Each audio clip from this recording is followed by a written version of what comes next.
Welcome to Chat With Me. I am so excited. I'm always excited, but I'm particularly excited today because today I have this special young lady with me today. Not that young. Pretty young. I mean, come on. We have Raquel Giorgio with us today. Thank you for having me. I'm so excited you're here. Please start sharing because I want to get to know you. I want to get to know how you started doing this. Tell me a little bit about what you do.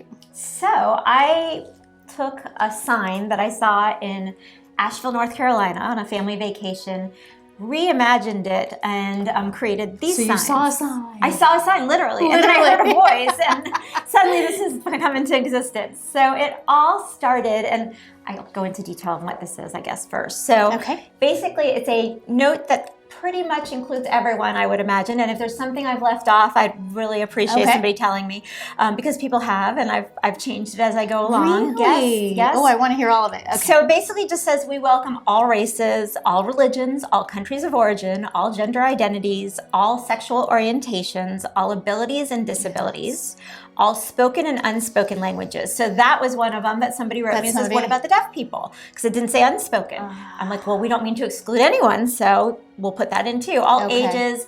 So the places that have bars, we're like, well, we can't hang it if it says all ages. I'm like, you can use a Sharpie and just cross it off. And then all political parties was a late ad too, but we'll talk about that in a moment and how polarizing it is when you start getting political. And this is not political. This is love and sharing and inclusivity. And there's nothing about politics that has to do with that. Absolutely love it. We stand here with you, and then Ainsley, my daughter, who's 12, coined the phrase, who doesn't love love? So, somebody before the political party sign was on there would be like, well, I'm such and such, and I believe blah, blah, blah. And I'm like, but you can't argue with love. And so Ainsley came up with who doesn't love love. So that's our little tagline. And so this all came about. We'd have to go back to January of 2017. Let's go back. And it will be a political reason, but this went far beyond politics, and politics is no part of this, really. So January 2017, the immigration or the travel ban came about. And it was that first weekend where it became, first introduced, and I was really angry. I had to tell you, it was not very love for all at all. You were not feeling the love. No, and I got so angry. And so I was walking around feeling really angry. Every time I looked at social media, I was so angry. I'm looking for marches, although, I haven't marched since I was in high school. But, I decided I'm going to go march because I'm angry. I'm going to march anywhere. Yeah, I'm just going to march.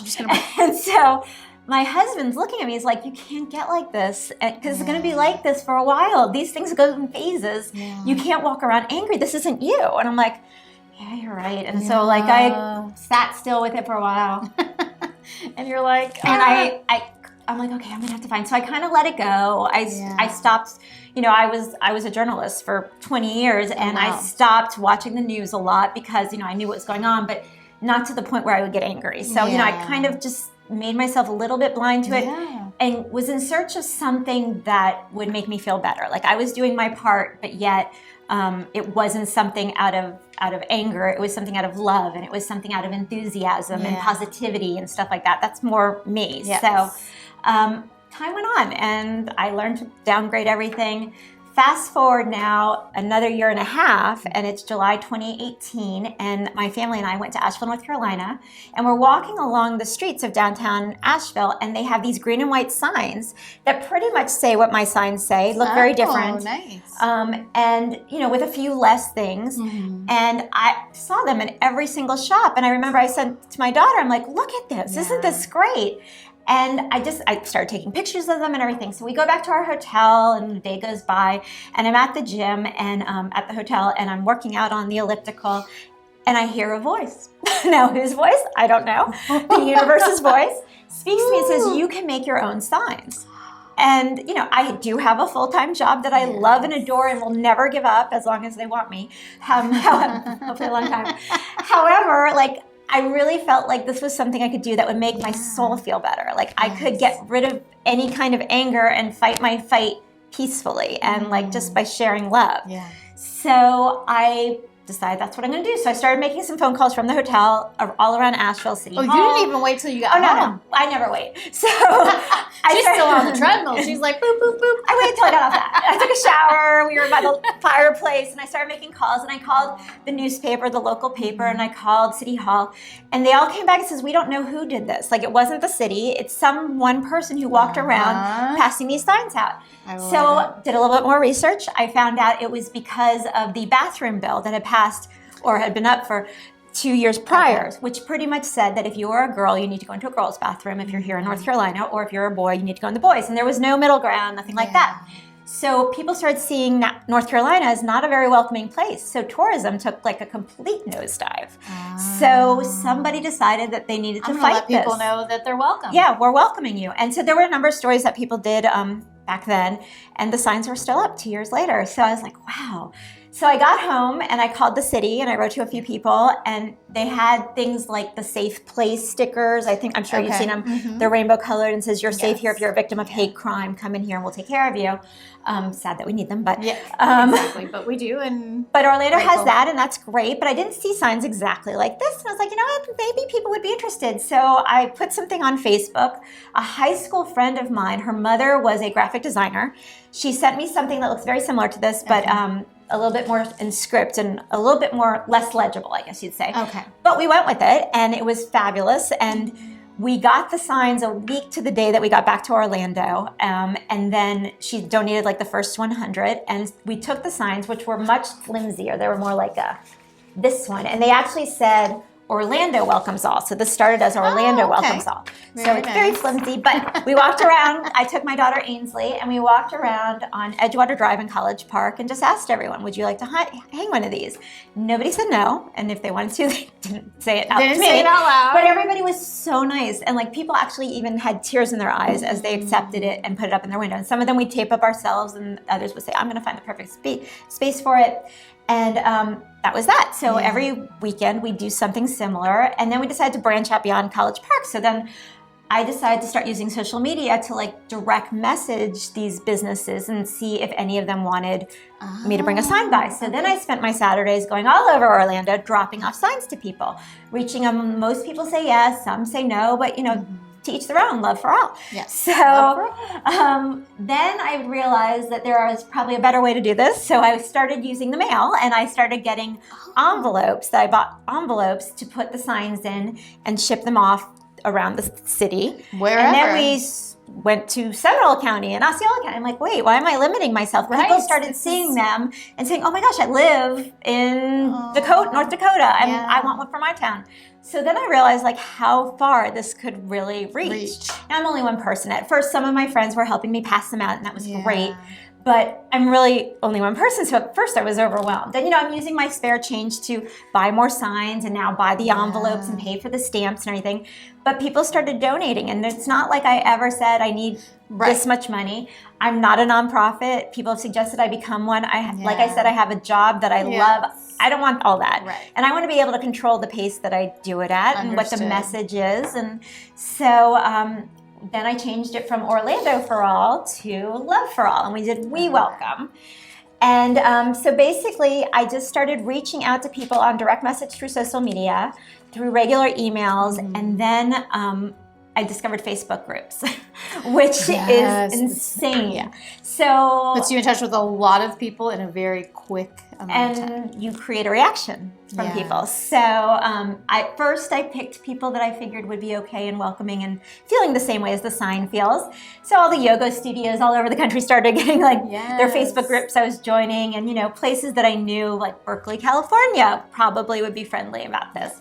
So I would send, you know, I'd join these groups, they'd accept me, not realizing where I was coming from. And then I'd post it, and I would just post a nice little thing saying, this is not religious, this is not political, this is just about love. Let's become more inclusive than what we already are. And so I'd post it. There'd be some people didn't acknowledge it at all. A lot of people, like hundreds of comments. And most people are in support. There's a couple of negative people, but I don't fight the battle. I leave it alone. I posted my post, and that's it. But it's funny because I remember the first time I saw something really negative, I was like, oh my gosh, but I can't reply because if I start replying now, I can't reply. And somebody else jumped in and defended it. And then somebody else jumped back and it became a conversation, but it's a conversation. And I really feel like this time in life and in what will become history, nobody's talking to each other. Yeah. Nobody is sitting down and saying, I feel this way, how do you feel? Right. And there's no conversation, and it's time to have a conversation, because right now it's you are right, I am wrong, I am right, you are wrong, whatever, but nobody's seeing any middle ground. Just look what happened last week with George Bush and Ellen DeGeneres. Yeah. They're going to watch a football game together. They both love the Dallas Cowboys, I guess. And they were criticized for being in the same space, watching something that they both loved, that they both had in common. Now, granted, their political views are different, but they love football. Right. So, and I agree with you, which is literally why and how I came up with the name Chat With Me for this show. You're hearing it for the first time here today. No, seriously. Breaking news. Because I want people to welcome people to chat with me. And I want that to continue. I want you to walk out of here and say to somebody, chat with me. Because these discussions should be had. We don't have to agree on everything, but we do. And perhaps I'll see you say something that, oh my gosh, I never saw it that way. Exactly. I think I like that too, you know, and you just, it's not happening right now. No, and it's both parties. It's not a political thing at all. It's just everyone. So it's time that we all get together, and I joke around and say I'm trying to create a more inclusive world one sign at a time or something. One sign at a time. But it just makes me feel like I'm doing something. I'm peaceful. I'm, you know. Just think somebody could see the sign like you saw the sign and decide that they want to spread it has happened like that. Yay. Some of them are now in the United Kingdom because somebody saw them here. Wow. Australia, Canada. So you have absolutely no idea how far this has reached. There's thousands and thousands and thousands of them in a year and a half almost. So yeah, and you're just going to keep on doing it, right? I'm keeping on doing it as long as I have some money, and as long as as long as there still needs to be a business out there that needs one. So if somebody sees this and says, oh, I want a sign, how do they go about getting that? Please visit insistonloveforall@gmail.com. And if you go to that page, I learned how to build a website. Ooh. So it was during a time that Facebook had shut me down, because I learned that if you join too many groups, you get shut down by Facebook. So during the time that I was shut down for a longer period, I decided to build a website, which at first I had no idea how to do. I was trying to reach out to millennial people I knew that help me get this done. And then I'm like, you know what, I'm going to figure it out. So I did. And so it's insistonloveforall@gmail.com. And in that page, you can make a donation if you'd like. You can request a sign. You can look to see other interviews I've done or how this all began. You could see the green and white sign that it all started with on there. And I have like a photo gallery of everybody that I have pictures of who sent me their signs displayed. So it's just so beautiful. I love it. I love the message. I love what you're doing. In fact, can I have a sign? Of course. Yay! We have one too. 8.5 by 11 in case you're interested, and I think it's 5 by 7. Oh, I love that too. Yes, so we have choices and options. Awesome. We love choices and options around here. Thank you, Raquel. Thank you so much for being here. Thank you for what you do every single day to inspire people to love all. Love. Talk to each other. Talk to each other. Chat with each other. We did that. That wasn't even planned. No, thank you so much. I appreciate it. Thank you. Thank you guys so much for watching. And as always, take care of yourselves and don't forget to take care of each other.